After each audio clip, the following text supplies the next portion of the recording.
nueva emisión de Sin Filtros, todo parece que Petro y Nicolás Maduro están más cerca que nunca. De acuerdos, de estrategias, ellos venían trabajando una relación también, unos proyectos que, dicho sea de paso, pues para Maduro forman parte de un proceso de continuación de un proyecto que se inició hace muchos años y que él heredó. Para Gustavo Petro pareciera ser un objetivo a alcanzar. Hoy vamos a hablar sobre esas relaciones bilaterales, sobre lo que está ocurriendo entre Gustavo Petro y Nicolás Maduro y también toda la estrategia que se está llevando a cabo y que, por cierto, Gustavo Petro ha dicho que está con Maduro y no con los Estados Unidos, alineándose así a otros regímenes que plantean que el tema de la soberanía está muy por encima de la seguridad, pero adicionalmente a ello, con un cierto apoyo a lo que los Estados Unidos han calificado como una organización terrorista global. Estamos hablando del Cartel de los Soles y en estos momentos se discute porque hay mucha desinformación y por eso quiero darle la bienvenida para que estemos informados con información que esté bajo sello, es decir, que ya esté oficializada, porque se está jugando y esto es parte de la guerra. Hemos dicho, la desinformación es tal vez una de las piezas fundamentales de los mecanismos de guerra híbrida y lo estamos viendo en Colombia, en Venezuela y en Estados Unidos y en todo el mundo. ¿Por qué? Porque mientras el secretario de Estado plantea algo, inmediatamente sale la propaganda del régimen que se alinea a los otros aparatos propagandísticos de la región para sabotear, para decir, para desinformar, con lo cual pues la gente está súper nerviosa, no solamente en Venezuela y en Colombia, sino a lo largo y ancho de América Latina. ¿Qué es lo que va a pasar? Porque el secretario de Estado Marco Rubio dice que va a mandar el ejército a Colombia, a Venezuela. ¿De qué estamos hablando? De desinformación y de estrategia. Así que vamos a darle la bienvenida a nuestro invitado, pero antes quiero saludar a toda la gente que hasta ahora se une a nuestras diversas plataformas. Bienvenidos todos. Muchísimas gracias a nuestros maravillosos moderadores por estar allí y los invito a esta hora a participar porque este es un programa interactivo y les pido su opinión.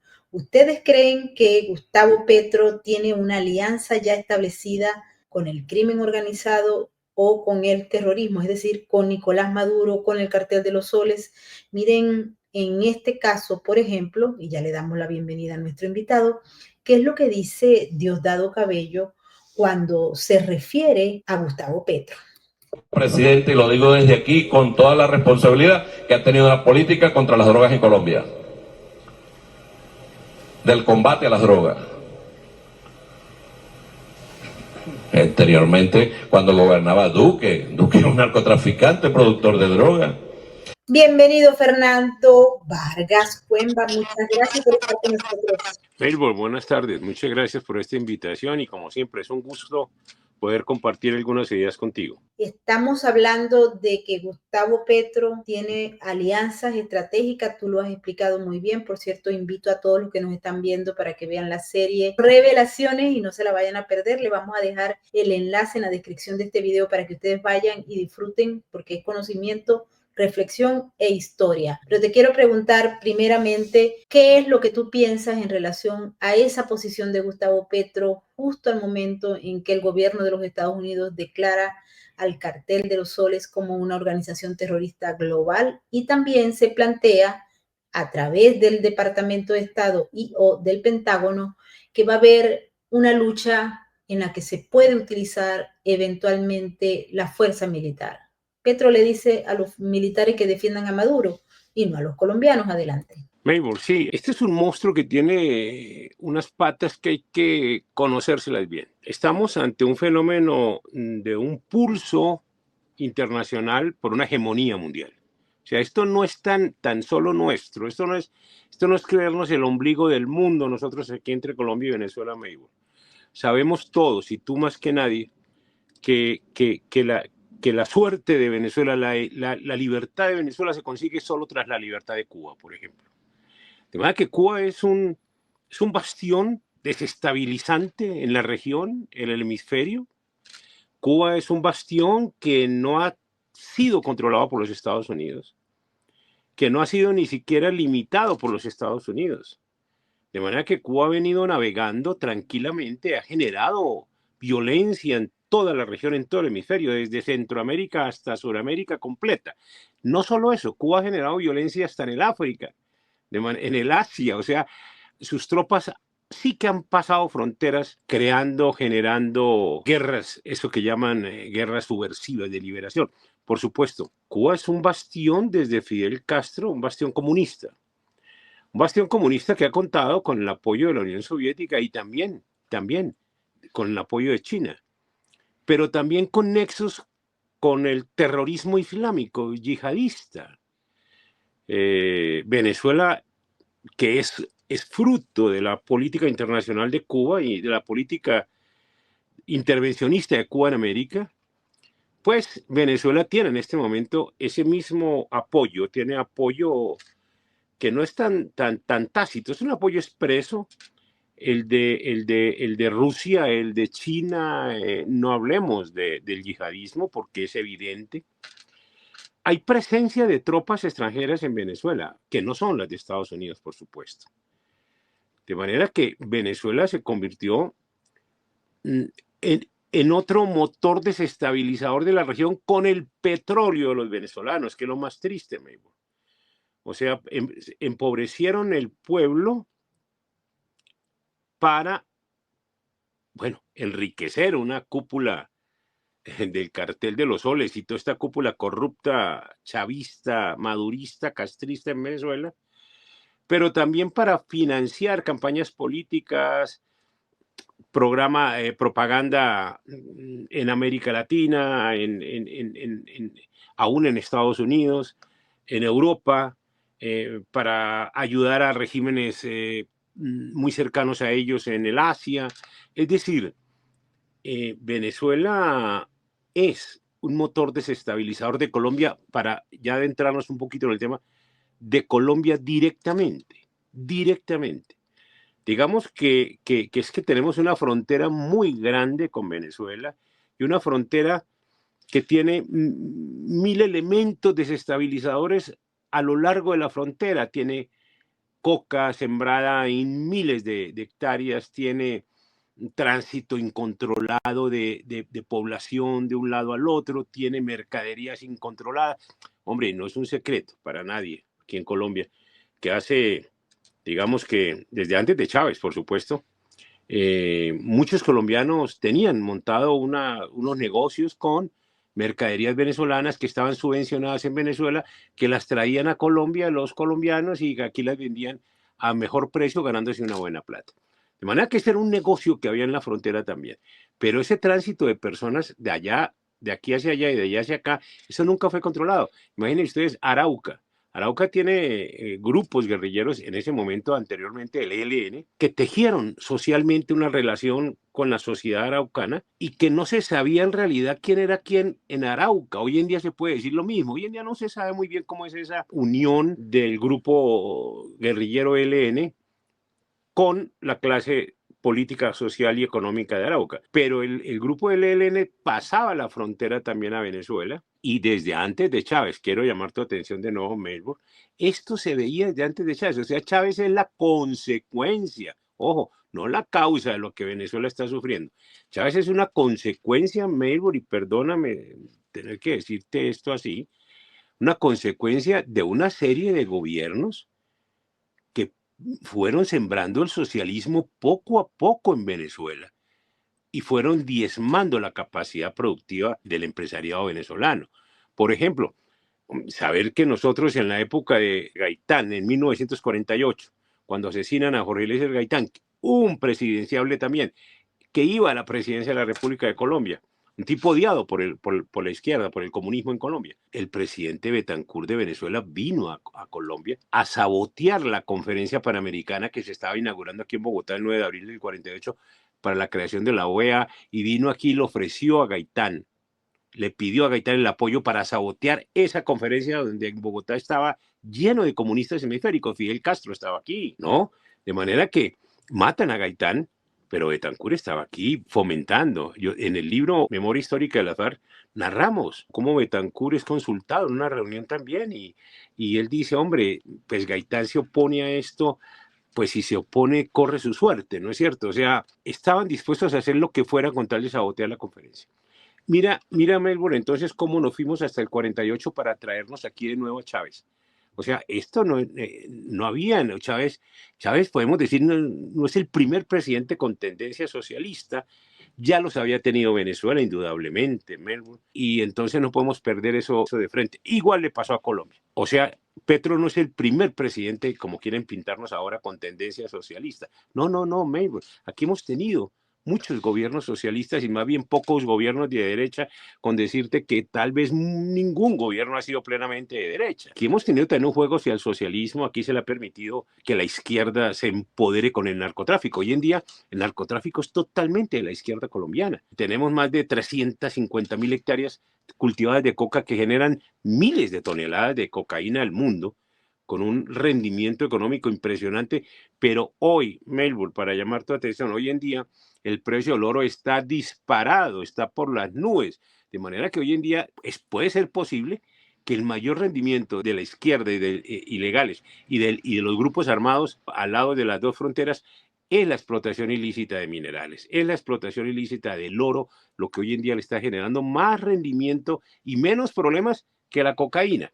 De manera que sobre eso hay que pararle bolas también. De manera que desde el gobierno de Juan Manuel Santos, que paró las fumigaciones, detuvo la lucha contra el narcotráfico en Colombia, pactó con las FARC, le entregó el poder a las FARC, perdió el plebiscito y lo violó con la clase política en el Congreso. Sin embargo, el mundo, que es tirado a la izquierda, le premió con un premio Nobel. Hoy estamos pagando los acuerdos que Santos firmó con las FARC. Si te digo, Petro no hubiera llegado al gobierno si no es gracias a esos acuerdos y gracias a que Duque no hizo sino implementar los acuerdos. Estamos hoy en Colombia en un tiempo muy difícil, en unas altas mareas violentas porque asesinaron a un precandidato presidencial del Centro Democrático, del uribismo, es la centro derecha en Colombia, que tenía posibilidades de llegar a ser el candidato único de la presidencia de la República de ese sector.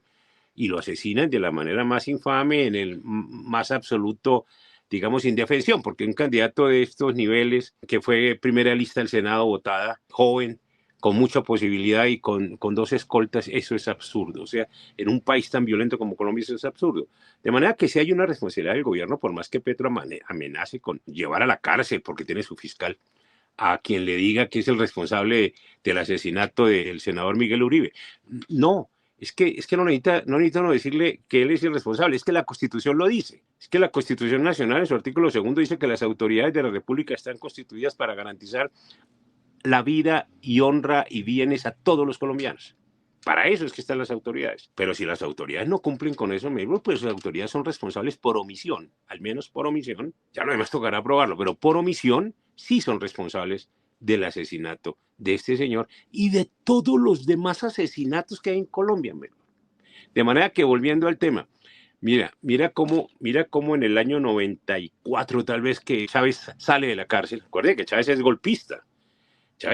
Venezuela tiene raíces militaristas siempre, siempre. O sea, yo pienso que Venezuela es de los pocos países, bueno, todos los países latinoamericanos tenemos ese ADN militarista, ¿no? Todavía adoramos la imagen de Bolívar, seguimos desde aquella época, militarista, todo militarista, pero yo pienso que eso pues se metió mucho en el ADN nuestro. Y Chávez, por ejemplo, era teniente coronel, intenta dar un golpe, no le da, va a la cárcel, sale, no duró creo que 1 año en la cárcel, sale, igual que salió Fidel Castro en menos de 1 año también amnistiado. Es que todos estos han salido amnistiados, todos han fracasado en sus intentos por la fuerza y sin embargo la tonta democracia, con esos partidos nuestros tan inubicados en la historia, porque es que los partidos tradicionales no se ubican en la historia. Ellos parece que serían, parodiando a Napoleón, podríamos decir que los partidos tradicionales, no a la izquierda sola, espérate, verás, los partidos tradicionales caminan sobre sus estómagos, ¿no? Parodiando a Napoleón, pero que se refería a los ejércitos. De manera que cuando Chávez viene a Colombia, tenía unas investigaciones penales en Colombia, porque había sido denunciado por reunirse clandestinamente con el ELN. Melbourne. Y ese proceso se le abrió aquí con testigos. Cuando viene a Colombia, Petro lo recibe. Petro no tenía ninguna importancia más que había sido un guerrillero del M-19. Petro lo recibe y lo acompaña la fiscalía, este señor presenta sus descargos, en fin, o sea, no había intención de perseguirlo. De todas maneras, la campaña publicitaria contra el gobierno anterior venezolano estaba ya hecha en toda América Latina y muchos americanos veían a Chávez como una opción interesante porque era como un relevo de una clase política corrupta.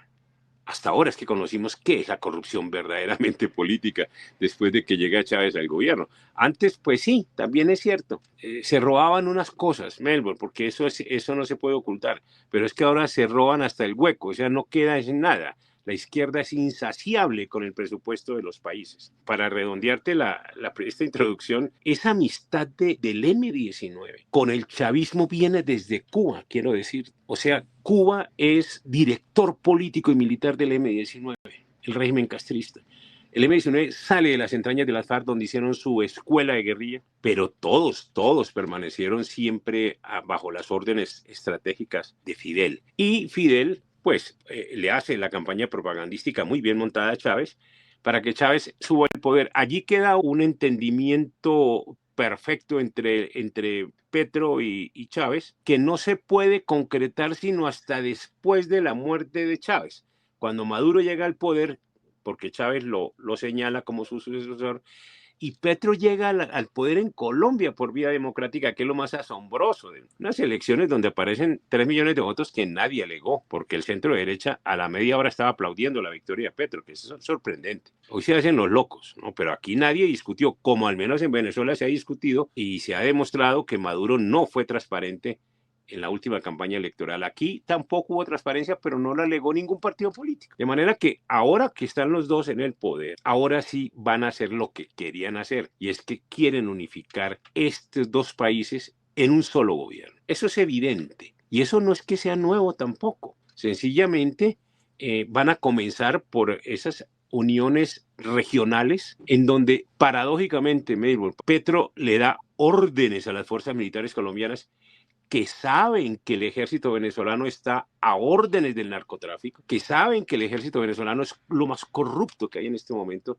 en la esfera americana, que saben que el ejército venezolano trabaja de la mano con los grupos terroristas en Colombia, FARC, ELN y todos estos clanes de narcotráfico, y entonces recibe las órdenes en silencio de trabajar y unir esfuerzos y repartir inteligencia con las Fuerzas Armadas de Venezuela. Eso va en un solo camino, Melbourne, y es poner a las fuerzas militares a órdenes de mandos militares venezolanos. No te quepa la menor duda. En la práctica, eso es lo que va a hacer. Mira cómo van de bien este régimen izquierdista, socialista, colombo-venezolano ya casi, pues va muy bien. Van proyectando cómo van a aplastar a Colombia, ya aplastaron Venezuela, ya está enriqueciendo con los recursos venezolanos. Ahora falta Colombia. Falta aplastar a Colombia, enriquecerse con los recursos colombianos, como está haciendo ya el gobierno de Petro.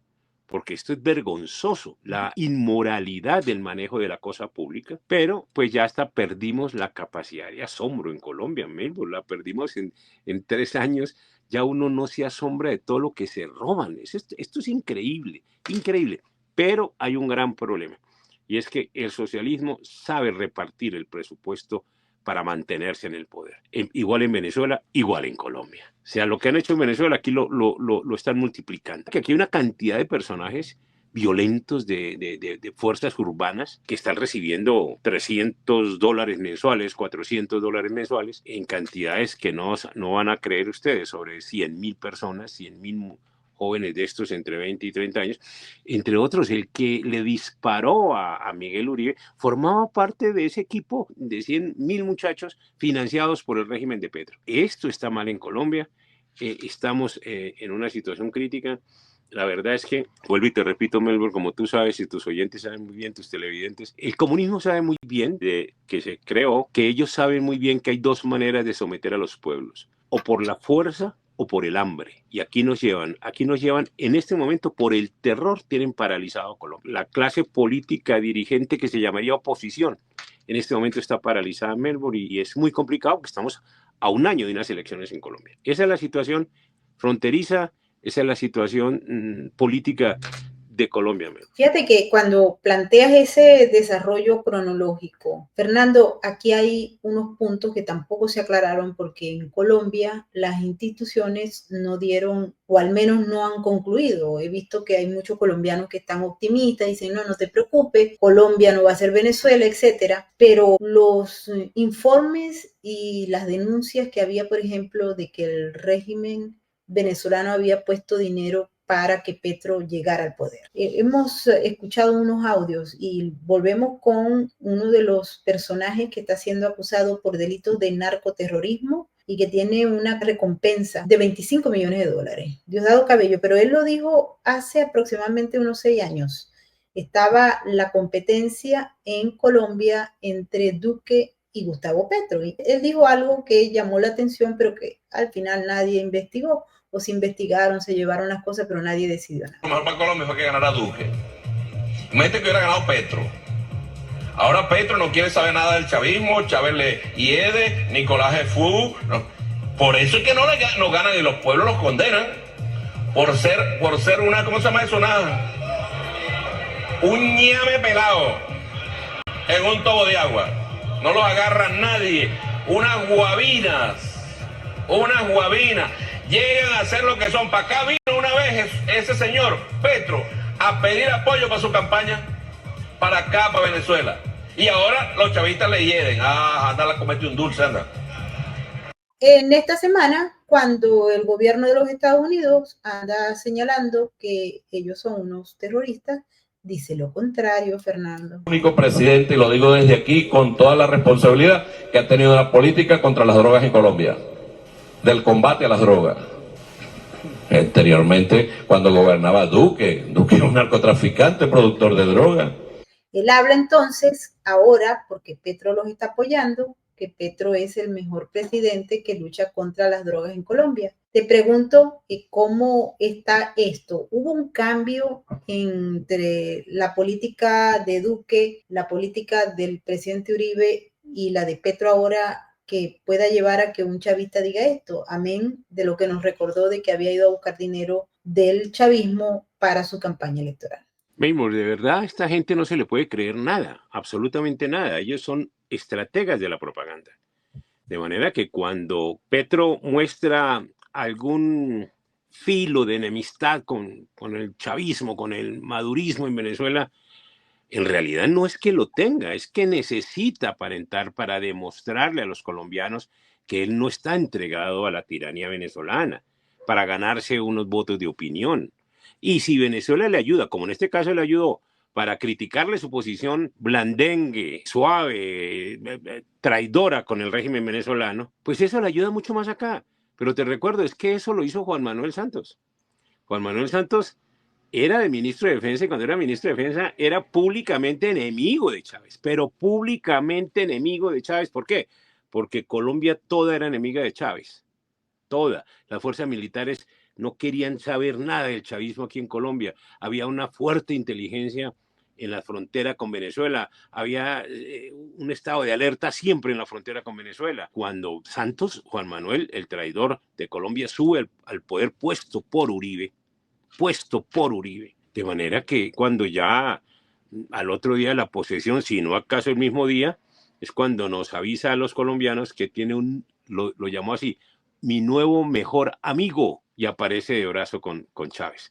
De manera que esa es la historia de este tipo de personajes. Duque no es que haya hecho nada extraño con el socialismo venezolano, no es que se haya opuesto a algo, por el contrario, todos esos territorios cocaleros en la frontera con Venezuela, todos los dejó quietos, no los fumigó. O sea, le dejó que se fortaleciera la coca en toda la frontera con Venezuela y todo ese tráfico de personas. Entre otras cosas, ese tráfico de 7, 8 millones de venezolanos, en su 95% pasan por la frontera de Colombia con tránsito a otros países, pero con un 80% de permanencia en Colombia. Mira que entraban a Colombia sin ningún control fronterizo colombiano. Los hermanos venezolanos vienen huyendo de la tiranía, sí es cierto, pero la tiranía, igual que se descubrió en Cuba cuando mandó los marianitos a Miami, Mayburn, también le metió mucha gente del régimen socialista para infiltrar zonas en Estados Unidos y en Miami, para controlar enemigos políticos en Miami.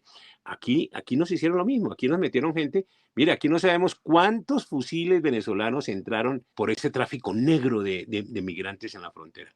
Aquí no se sabe. Yo pedí en el momento cuando vi ese monstruo de paso fronterizo sin control, yo pedí que las Naciones Unidas se hicieran cargo allí en la frontera, hicieran campamentos de refugio y de mantenimiento de toda esta población, también para controlarla legalmente. Mira, esto aquí se desbordó en Colombia también, se desbordó en Ecuador, se desbordó en Perú, se desbordó en toda América, se desbordó. Como el régimen venezolano nunca se ha opuesto a la salida de los venezolanos, nunca. Quiere decir que forma parte de alguna estrategia también de desestabilización. Y te cuento algo, en Colombia tenemos 4 o 5 millones de venezolanos refugiados aquí, que ya con muy pocos meses se les da la cédula de ciudadanía, que votan, Melbourne, que votan en Colombia, ¿ok? Que tienen todos los derechos garantizados por la Corte Constitucional en varios fallos en Colombia. Y entonces, claro, los recursos sociales de Colombia comienzan a empobrecerse, comienza a limitarse ya el cumplimiento hacia la población colombiana también. Y hay un tema que no lo han sabido manejar quirúrgicamente la clase política colombiana.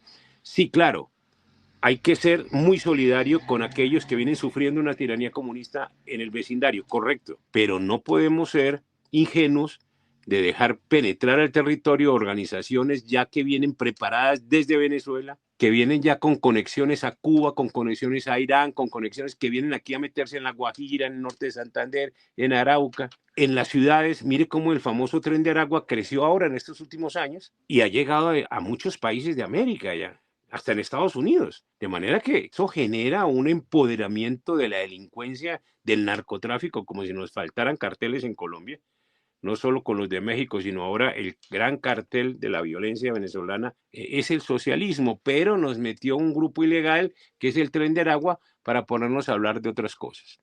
De todas maneras, Melbourne, mira, es preocupante ver que no estamos preparados para enfrentar un debate político con esta gente. No estamos preparados. Nuestra clase política es muy tibia. Mira, hoy en Colombia, en lugar de estar levantando banderas de fortaleza, de moralidad, de patriotismo en Colombia, están las mismas víctimas, quiero decir, los mismos partidos políticos tradicionales, el Centro Democrático, solicitando, como permitiendo que se abra una brecha de diálogo y de arreglo político. Por Dios, Melbourne.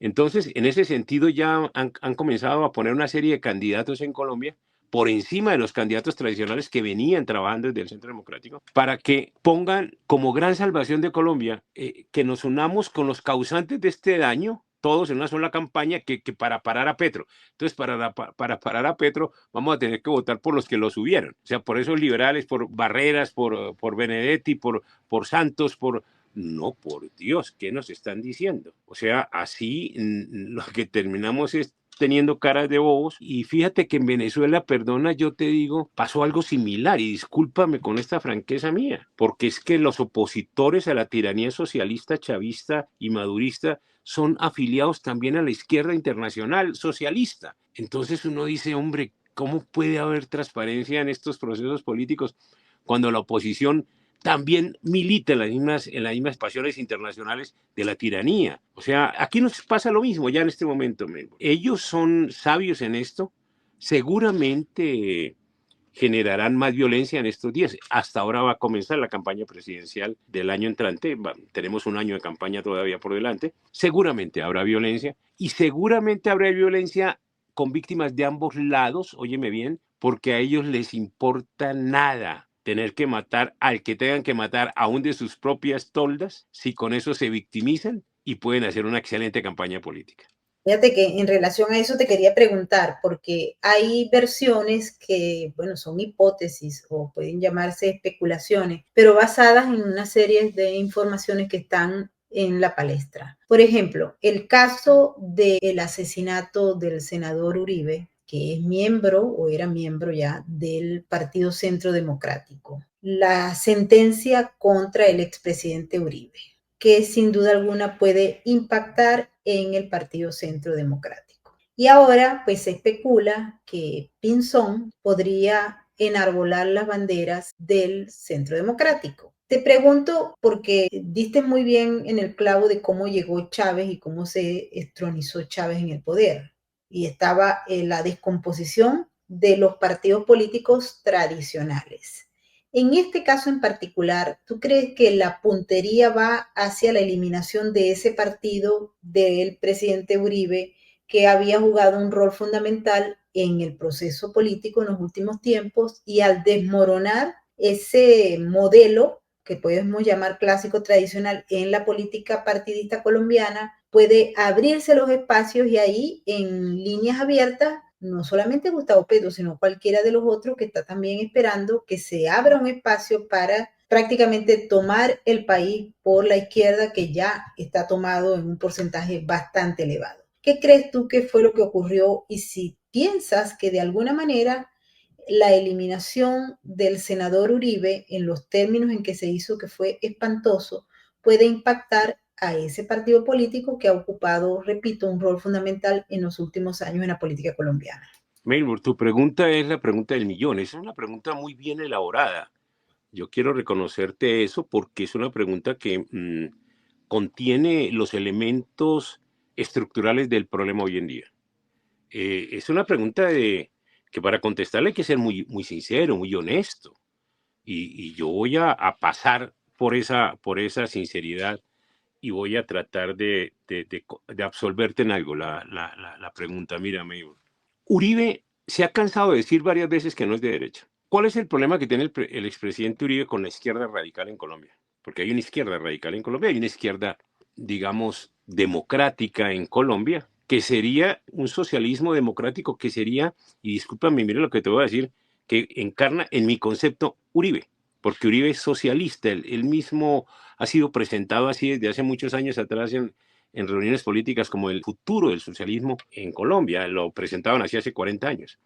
De manera que él fue, siendo senador, el promotor, mire qué paradoja, de la amnistía en el Congreso para el M-19. Él fue el senador ponente de esa propuesta en el año 93. Uribe pasa a la amnistía con el perdón de los crímenes del M-19 y él pasa a la historia como el senador ponente. Muy bien. Otro senador se oponía a ese perdón total y posteriormente fue asesinado, ¿correcto? El senador Polanía, del departamento del Huila, fue asesinado cuando la zona de distensión de las FARC lo asesinaron allí cerca de la zona de distensión en el Caquetá. De manera que Uribe, que militó toda la vida en la línea política liberal de Ernesto Samper, óyeme bien lo que te estoy diciendo, que militó y se hizo en las toldas de la línea política de Ernesto Samper, que hoy en día es el gran protector de Petro y que ha sido siempre un camarada del Partido Comunista y de las FARC, habiendo sido presidente liberal del Partido Liberal, pero al que le descubren la financiación del narcotráfico por el cartel de Cali en el año 1994 y pierde la visa con Estados Unidos. Y le hacen el escándalo más terrible, y eso es el proceso, se llama el proceso 8000, que terminó, por supuesto, como estos casos por corrupción en la campaña de Petro, en la más absoluta impunidad en el Congreso de la República. De manera que, a ver, te cuento. Uribe viene entonces y ante el cansancio del país con la zona de distensión que le montó Andrés Pastrana a las FARC, que lo empoderó en 30.000 kilómetros cuadrados en el sur del país, que en esa zona no se pudo hacer operaciones durante 3 años, que salían, secuestraban, se empoderaban de todo. Y mira qué paradoja, fue también en los 3 años en que el paramilitarismo se empodera a ojos del país también, con el apoyo casi benevolente del pueblo colombiano que estaba cansado con los crímenes y el poder de las FARC en esa zona. Entonces es en ese periodo donde el paramilitarismo, la organización de Castaño y compañía, llega a tener un poder también bastante alto. Así se hace la siguiente campaña, y es cuando Álvaro Uribe lanza su candidatura, habiendo sido gobernador de Antioquia, en donde pues no es que haya demostrado ser de derecha, es que lo que pasa es que, a ver, te cuento, Uribe dice que a su papá lo mató en frente guerrillero, ¿correcto? Y me da la impresión que Uribe forma parte de lo que aquí en Colombia, y no sé si en el resto del mundo, pero en Colombia sí, se conoció en el 90 un fenómeno que vino con la perestroika en la Unión Soviética, con el glasnost en la Unión Soviética, con Gorbachov en la Unión Soviética, y aquí se llamó, porque entonces se dieron cuenta que el comunismo o el socialismo radical podía llegar al poder por vías electorales y no por la fuerza. Que los brazos armados del Partido Comunista generaban una reacción violenta. En Colombia lo sintieron con los paramilitares. Y un cuadro del Partido Comunista es muy costoso. En la guerra le salía muy costoso recuperar un cuadro del Partido Comunista, porque un cuadro del Partido Comunista, para hacerlo, Melbourne, se demoran 30 años. Ese es un cuadro preparado, eso es el plato ideológico mejor preparado del mundo, un cuadro comunista. Y entonces eso no brotan de la noche a la mañana. Así es que la guerra de frente, cuando comenzaron a dispararle a miembros del partido, le salía muy caro. Salía más barata que desmovilizar algunos de sus frentes. Salía más barato que hablar, abrir un sector, óyeme bien, de izquierda que había salido del Partido Comunista, pero que no combinaba las formas de lucha. Un sector de izquierda que se llamaron aquí en Colombia los perestroicos en el año 90. Y eran gente del Partido Comunista. Bernardo Jaramillo, por ejemplo, un líder del Partido Comunista, que seguramente podía haber sido presidente de Colombia, más con esa manera en que él se retira de la ortodoxia comunista en Colombia y públicamente rompe con la ortodoxia comunista y decide decir que es necesario, exige romper con el apoyo a los brazos a las guerrillas, el partido. O sea, no se podía combinar formas de lucha, tengo que hacer una política un poco más limpia, más transparente, o los crímenes no tan directos, pues. Pero eso le costó una lucha intestina terrible con la ortodoxia comunista, que es muy fuerte y es la que maneja los frentes guerrilleros. O sea, los frentes guerrilleros no es que se muevan solos, ellos tienen como decía Mao en uno de sus libros, decía, el fusil no está nunca por encima del partido, punto. Es el partido el que está por encima del fusil. En Venezuela ocurrió lo mismo, y perdóname, te hago esa referencia. En Venezuela, cuando la guerrilla venezolana se aparta del partido, acuérdate, y cree que puede rodar sola, el partido se une a las Fuerzas Armadas venezolanas y derrotan a los grupos guerrilleros comunistas en Venezuela. Esa es la historia y la escuela que hay en Venezuela con el rompimiento entre partido y guerrillas. Aquí, cuando un sector del Partido Comunista propone separarse de las guerrillas, lo aniquilan. Y entonces se llamaron los perestroicos. Sobre eso hay muchas pruebas aquí, Mel. Y entonces las mismas FARC los asesinan, pero como había una guerra polarizada en Colombia, le echan la culpa al ejército, le echan la culpa a los paramilitares, y la cosa pasa en silencio ante el público, pero al interior de ellos se sabe qué es lo que está pasando. Aquí no se aceptan escisiones, no se aceptan divisiones, no se aceptan posiciones distintas a la ortodoxia, a lo que diga el partido. De manera que Uribe se abre de eso también, Melbourne. Es lo que yo pienso. Como socialista él, que milita en el Partido Liberal, porque el Partido Liberal es una como dijo, como escribió en los estatutos del partido en el año 2000, la gran amiga chavista colombiana senadora que murió. Piedad Córdoba. Sí, señora. Qué memoria la mía, por Dios. Ella dejó plasmado en los estatutos del Partido Liberal que el Partido Liberal es una agrupación de tendencias de izquierda. Hágame el favor. O sea, el Partido Liberal hoy, por estatutos, no cabe una tendencia de derecha. Óyeme bien. Y eso lo han dejado así. O sea, quiere decir que es cierto. De manera que un liberal que diga que es de derecha, pues es falso, porque los estatutos no lo permiten. Entonces, Uribe, siendo socialista, digamos socialdemócrata si tú quieres, porque cuando gobernó con una parte del Partido Comunista Colombiano. Claro, yo tengo las pruebas, yo hice los debates en ese momento. Siendo socialista, rompe con las guerrillas. ¿Por qué? Yo pienso que él tiene el sentimiento de la muerte de su padre. Entonces dice, hombre, yo llegué al poder ya, sí se puede hacer socialismo electoral aquí. Entonces vamos a atacar a las FARC. Y recoge el fortalecimiento que Andrés Pastrana le había hecho a las FARC con un convenio con Estados Unidos que llamó el Plan Colombia, que hubo un fortalecimiento técnico y táctico y estratégico, militar y de inteligencia, con lo cual derrotaron a las FARC. O sea, eso sí es cierto, Uribe derrotó a las FARC con las fuerzas militares, por supuesto. Él no fue con las fuerzas militares, pero gracias al apoyo norteamericano y a los valientes soldados colombianos. Esa derrota que Uribe le produce a las FARC, que luego Juan Manuel Santos, con el visto bueno de Uribe, lo convierte en victoria del Partido Comunista en Cuba, en los pactos con las FARC, le genera a Uribe un distanciamiento con la ortodoxia de la izquierda. En este caso, Iván Cepeda, el hijo de Manuel Cepeda, miembro del Partido Comunista, como Iván Cepeda también, pero Manuel Cepeda sí era un hombre muy ligado a la dirección de los grupos guerrilleros, más que que su hijo, cuando su hijo es muy cercano, por supuesto.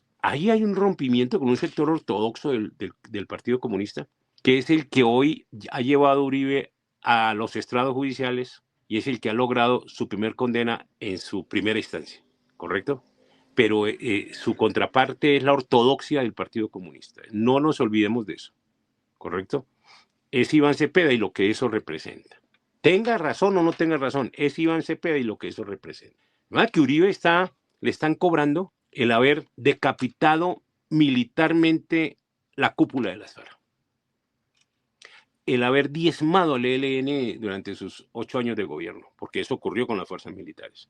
Pero también Uribe desmanteló los grupos, no solo paramilitares, que era necesario desmantelarlos porque ya estaban entregados al narcotráfico, sino también desmanteló e ilegitimó a los grupos de autodefensa, que son grupos de organización civil campesina natural, como en el Perú. También los desmanteló y los hicieron ilegítimos. De manera que eso es el asunto de Uribe hoy en día. Ahora, que si el proceso fue o no fue justo, ese es un debate judicial con unas pruebas que se obtuvieron, primero con una interceptación del teléfono de Uribe y segundo con una grabación con un reloj digital en una cárcel donde un abogado enviado por Uribe va y ofrece unas cosas. Pienso que allí hubo también manejos irregulares, pero digamos, si este tipo de pruebas ilegales o irregulares, digamos, se valen en el proceso colombiano, ¿qué pasó con las pruebas del computador de Raúl Reyes cogidas en el ataque a la frontera ecuatoriana, que fue un acto bien valeroso que ordenó el presidente Uribe y que tenía como ministro de Defensa a Juan Manuel Santos? Pero haber pasado la frontera, haberle bombardeado el campamento internacional que tenía las FARC en el Ecuador, con el apoyo del gobierno ecuatoriano de Correa. Es que esto ha sido bien complicado. Esos computadores Uribe no los peleó para que fueran legalizados por la Corte Suprema de Justicia. Uribe se aguantó lo que la izquierda le mandó en la Corte Suprema de Justicia. Esto es ilegal lo que hicieron. ¿Cómo va a ser ilegal? Si esos computadores se hubieran destapado a la opinión pública, te cuento que muchos de los acusadores de Uribe hoy en día estarían en la cárcel. Pero eso permanece en la más completa impunidad, los computadores de Raúl Reyes, que son cientos de gigas del computadores de Raúl Reyes con nombres, con grabaciones, con relaciones, con una cantidad de tráfico de favores políticos y negocios con la clase política colombiana, con periodistas, con la clase política ecuatoriana, con la clase política venezolana, con todo el hemisferio, porque las FARC llegaron a operar.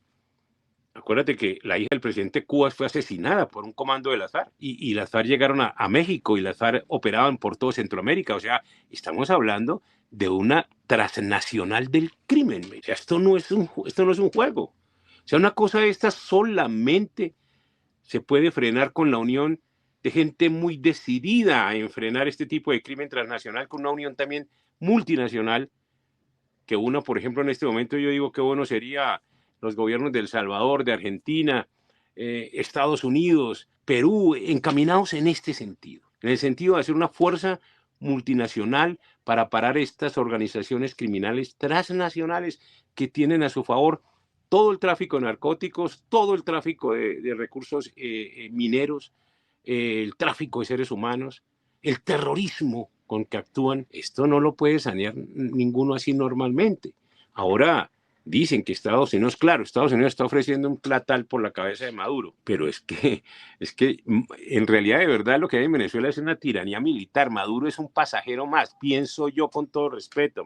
De manera que Maduro se puede amanecer muerto un día de estos y sigue el personaje aquel de Marras que tú has puesto ahí los videos, que es peor que Maduro. O sea, esto es terrible. En Venezuela hay niveles peores. En Colombia también, ¿sabes? En el gobierno de Petro hay personajes peores que Petro. O sea, Petro es un izquierdista radical terrible, pero él en sus momentos de lividez y estas cosas, pues entonces él se desentiende de muchas cosas, pero aquí hay un equipo radical de izquierda trabajando en este sentido en Colombia. Yo creo, para tratar de responder tu pregunta, que lo que hay en Colombia es una lucha en este momento entre un socialismo radical, ortodoxo, y un socialismo, digamos, democrático, que sería lo que representa Uribe Vélez. Uno de los puntos que acabas de hablar es que justamente se requiere para enfrentar todo esto una fuerza tal vez con muchos otros países. Yo quisiera que escucharas lo que dijo el secretario de Estado Marco Rubio, porque de ahí se plantea también otros elementos y la contranarrativa del régimen, que es sumamente importante. Hemisphere going after drug traffickers and drug trafficking networks. There are designated narco-terrorist groups operating in the region, some of them utilizing international airspace to transit poison into the United States. And those groups will be confronted. The president's made that clear from the time he operated.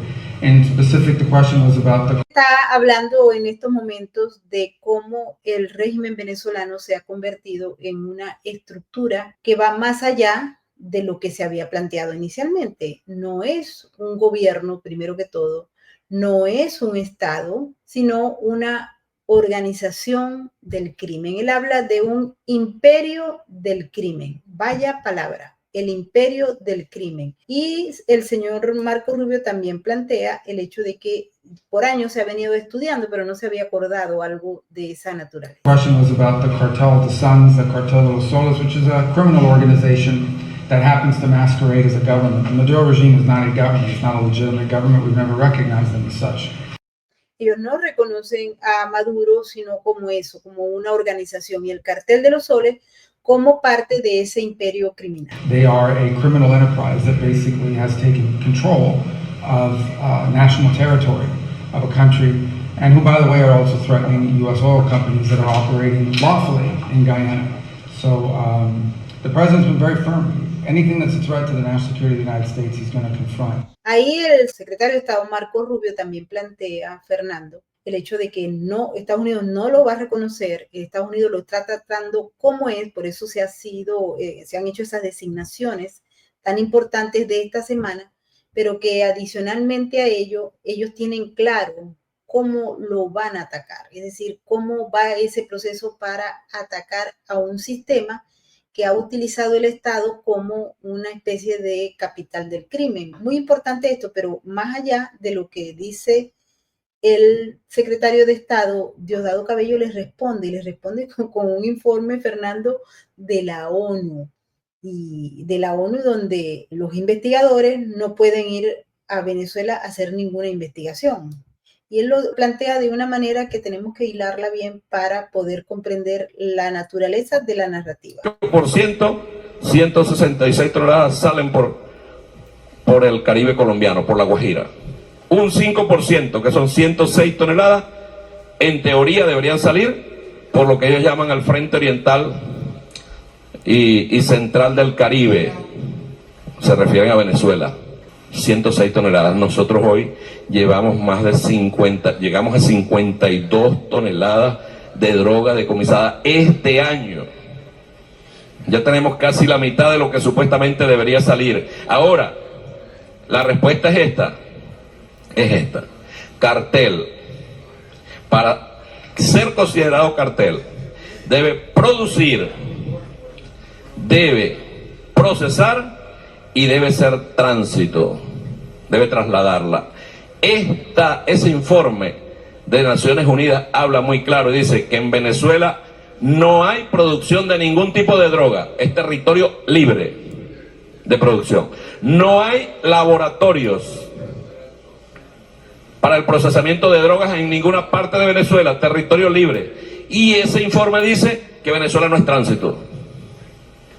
¿Y cómo entonces que hablan de cartel? El único cartel de drogas que opera a la luz de todo el mundo es la DEA. Y depende directamente del gobierno de los Estados Unidos. Llámese como se llama el presidente de los Estados Unidos. Ahí observamos esa narrativa, esa estrategia del espejo. Yo quisiera que nos dieras tu opinión al respecto, porque para muchos venezolanos queda claro qué es lo que es, pero hay otros que no entienden todavía. Adelante. El primer cartel de los soles que hubo en América Latina fue Cuba, pero de eso la gente no se acuerda, amigo.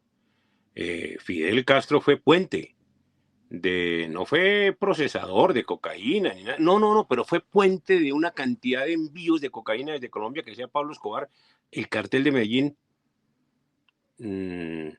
que con el M-19, fíjense bien, llevaban cargamentos de cocaína a Cuba, y desde allí los mandaban a otros territorios de Centroamérica para poderlos meter en Europa o en Estados Unidos. Lo mismo a ese Venezuela.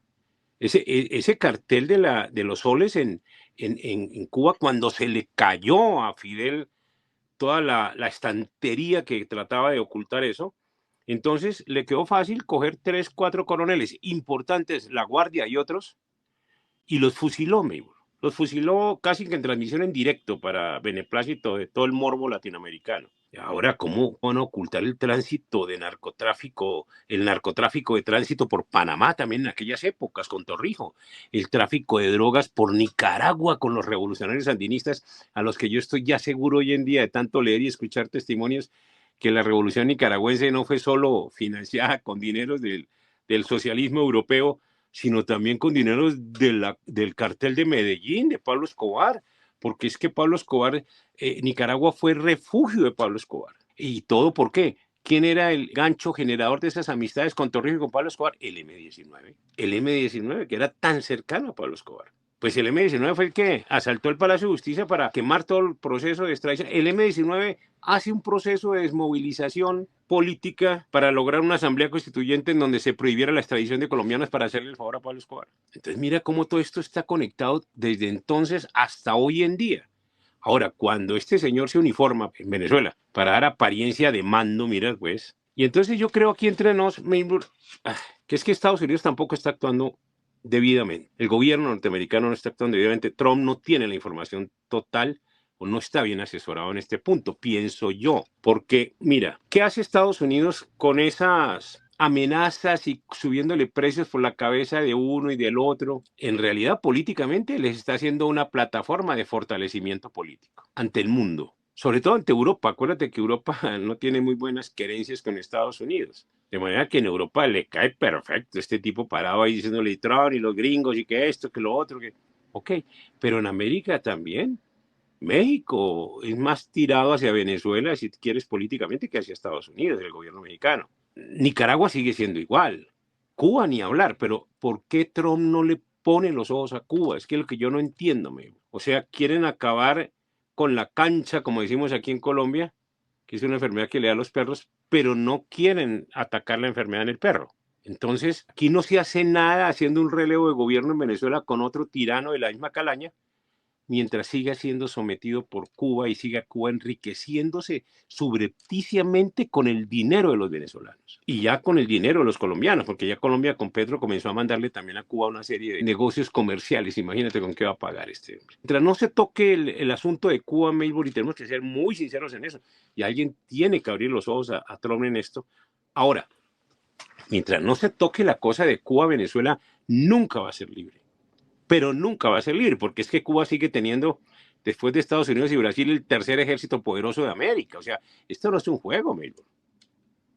O sea, Cuba puede desembarcar tropas en cualquier momento, en cualquier territorio de América, del Caribe. Y a Estados Unidos le queda muy difícil meter tropas después de Afganistán, le queda muy difícil meter eso. A Cuba no le queda difícil, de ninguna manera. Estamos acompañando a un hermano. Y hace unos años tuvimos aquí un portaaviones chino estacionado en Nicaragua, en el mar nicaragüense, cuando estábamos en el problema con el mar territorial que lo perdimos con Nicaragua. Y entonces, como piensan abrir un canal por Nicaragua, tú sabes, los chinos, para dejar atrás el canal de Panamá, entonces le preguntan al comandante de ese buque de guerra súper avanzado que China metió aquí el Caribe, que nunca antes Estados Unidos le ha permitido un portaaviones ruso ni chino aquí en el Caribe, por Dios. Y le preguntan, porque estábamos en esa diferencia con Nicaragua, que si se llegaba a un estado de guerra entre Colombia y Nicaragua por ese mar territorial, ¿qué posición tomaba China? Y la respuesta fue sorprendente. Digo, vea, China estaba parado en su portaaviones, ¿no? China, portaaviones nuclear. China estará atento a apoyar a su hermano de convenios, que es Nicaragua. Yo me quedé esperando que Estados Unidos dijera lo mismo, ¿no es cierto? Y me quedé esperando que dijera, nosotros estaremos listos a apoyar a nuestro hermano colombiano. No lo dijeron, ¿no es cierto? De manera que esto, Maybor, es para decirte que Estados Unidos ha sido muy laxo en este manejo con lo que era tu patio de atrás, que yo vuelvo y te digo, alguna vez te dije en una charla de estas que yo quiero revivir el plan Monroe, ¿te acuerdas? O sea, es necesario ese cuento de que seamos independientes. No, nosotros necesitamos es un buen padrino que nos permita salir adelante, trabajar, desarrollarnos.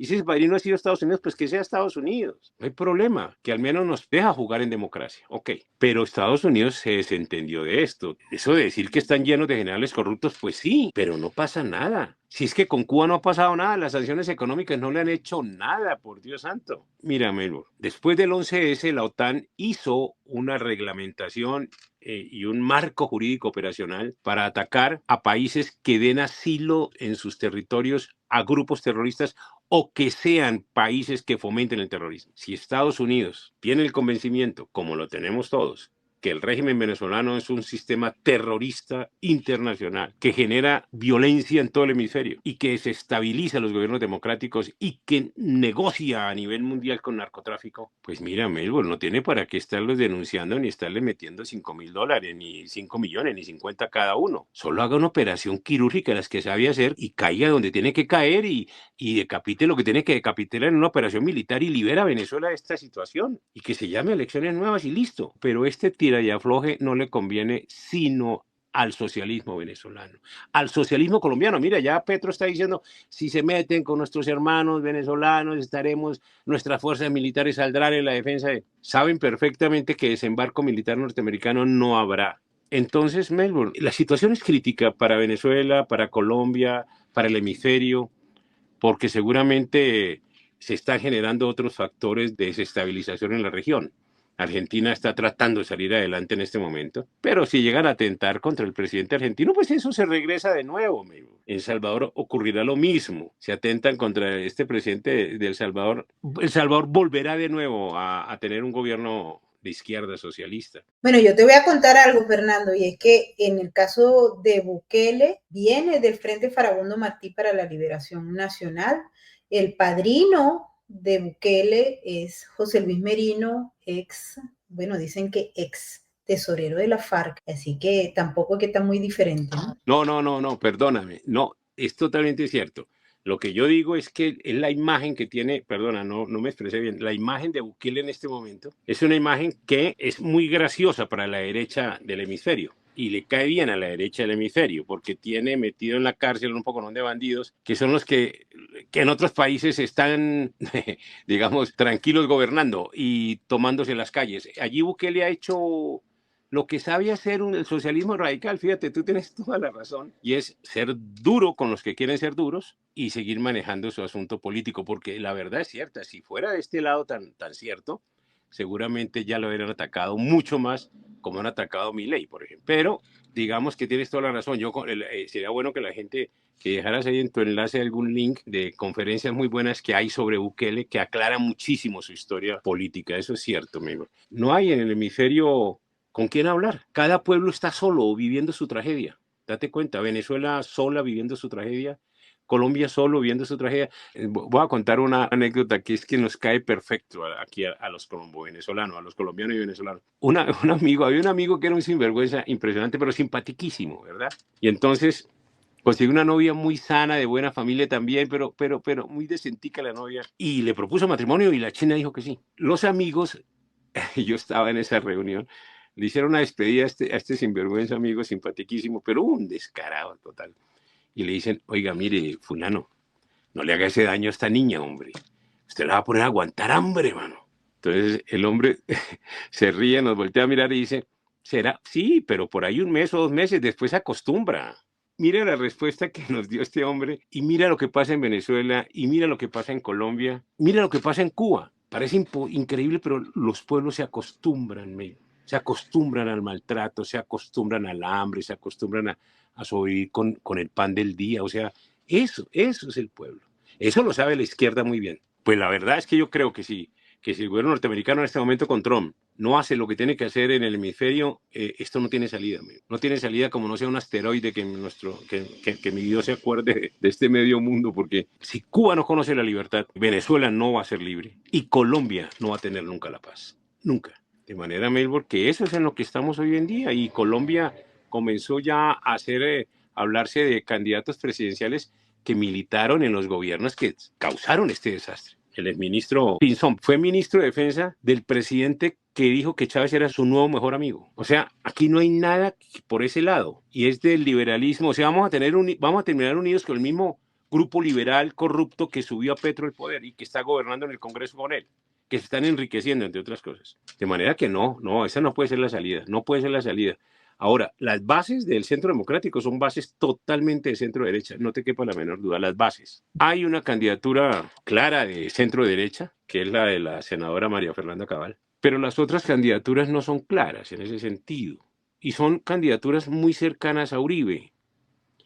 Pero es que el Centro Democrático no tiene solo bases, que son la gente del bien, sino tiene una cúpula ideológica que es muy de izquierda. Mire qué paradoja, que la gente no cae en cuenta.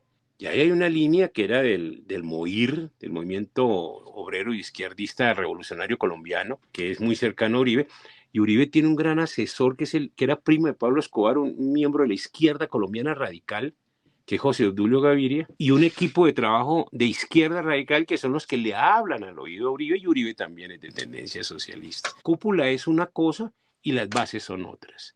Desgraciadamente en Colombia las bases de centro derecha no tienen una representación política clara. Esa es la desgracia de Colombia. Creo que de muchos otros países. Bueno, Fernando, vamos a terminar esta conversación porque nos hemos pasado de tiempo, pero a la vez te invito nuevamente porque esto no concluye aquí. Esta discusión va a un segundo renglón, así que te vamos a tener, hay muchas preguntas de la audiencia. Yo le pido a todos que por favor opinen en la caja de la descripción para que cuando vuelva Fernando tengamos todas esas preguntas listas para que sean respondidas. Igualmente quiero invitarlos una vez más para que vayan a la página que va a estar allí también en la descripción de este video para que ustedes puedan ver y disfrutar las revelaciones de Fernando Vargas, porque creo que lo van a necesitar para lo que viene. Estamos en una guerra de carácter asimétrico, a nadie le debe quedar una duda a estas alturas, y estamos viendo cómo estos movimientos que no necesariamente son los del siglo pasado presentándose en los medios como tal, sino que se han camuflado en formas diferentes y que están presentes en todos lados. Ya vemos cómo en muchos países, no solamente Colombia y Venezuela, en muchos países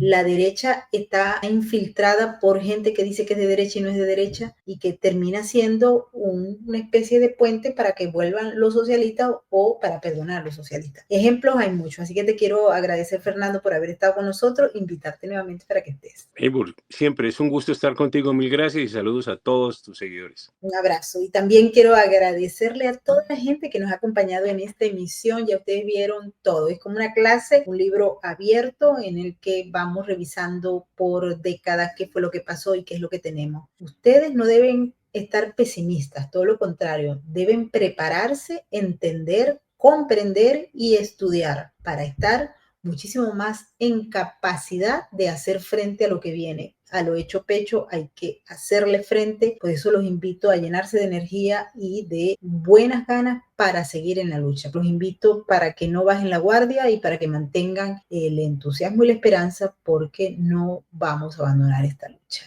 Nos vemos en la próxima emisión. Ahora nos despedimos como siempre, pidiéndoles que se mantengan libres, pidiéndoles que se suscriban a nuestro canal de Sin Filtros y Sin Censura, que opinen y dejen en la caja de comentarios todas sus opiniones y sus preguntas, porque Fernando Vargas las va a responder. También les pedimos que vayan a nuestra cuenta de patreon.com/Venezuela Política, Realidades Sin Filtros, para que nos apoyen y nos apoyen siendo miembros, siendo Patreon de venezuelapolitica.info. Por cierto, tenemos información detallada sobre el caso de Citgo, que está en la punta de lanza en la Corte del Distrito de Delaware. Por favor, pasen por allá y léanlo. Igualmente tenemos información de última hora sobre las decisiones que ha tomado el régimen de Nicolás Maduro para cuidarse, para que no vayan a entrar los que quieren cobrarle el dinero, porque hemos publicado justamente los puntos por donde pueden entrar y dónde están ubicadas las residencias donde viven estos